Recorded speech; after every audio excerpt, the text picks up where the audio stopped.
Destaque final do professor Marco Antônio Villa.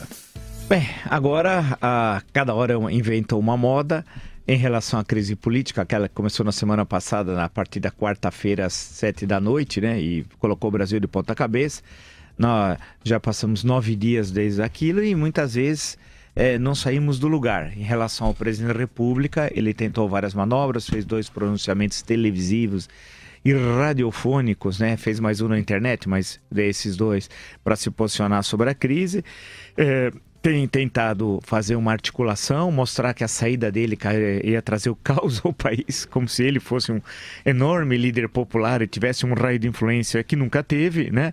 E as reformas estariam paralisadas, ou seja, quase que é um Luiz...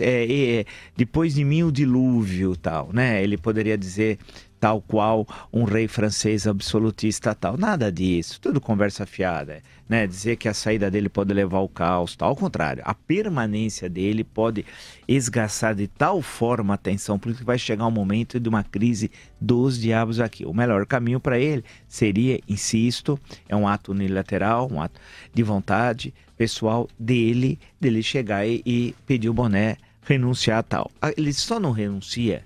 É importante sempre destacar, por uma razão, porque ele imagina que pode ser preso. Sem o foro privilegiado, ele cai para a primeira instância, as acusações são graves que pesam sobre ele, eventualmente ele poderia ser preso. Não é que necessariamente seria, mas é uma possibilidade colocada tal.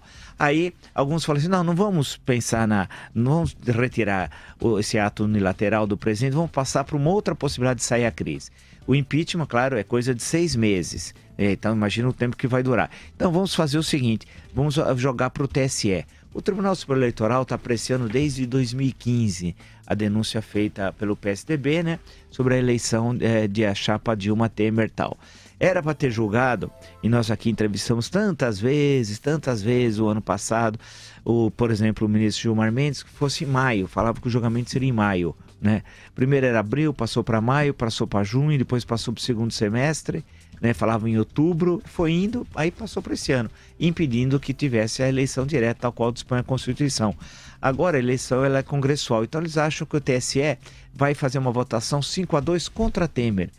Nós falamos aqui 500 vezes, semanas, meses, a mesma coisa, que eles estavam montando uma saída 5-2 pró-Temer, tanto que mudaram 2 ministros, que terminaram o mandato tal, e foram 2 de confiança do Palácio do Planalto para permitir um placar folgado 5-2 tal. Agora estão dizendo que o placar vai ser invertido, quer dizer, o processo é o mesmo, tudo que foi testemunhado, tudo a mesma coisa, não houve qualquer alteração, mas vai inverter por razão política tal. E lembrando que são 4 sessões de acordo com o presidente do TSE, começando no dia 6. A grande questão é que isso é uma balela. O que pode ocorrer é o seguinte, o governo pode, primeiro nem ter, alguém pode pedir vistas, né? Mas, e atrasar ainda mais o processo. E se o TSE dizer que não?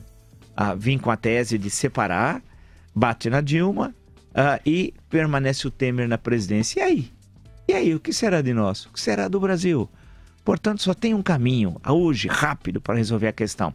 Sem que a tensão social tome o Brasil, tome as ruas e a economia fique paralisada e o Brasil entre numa crise a mais grave da sua história tal. É a renúncia do presidente. Não há, no momento, nenhum caminho rápido, mais rápido, para solucionar a mais grave crise política da história do Brasil.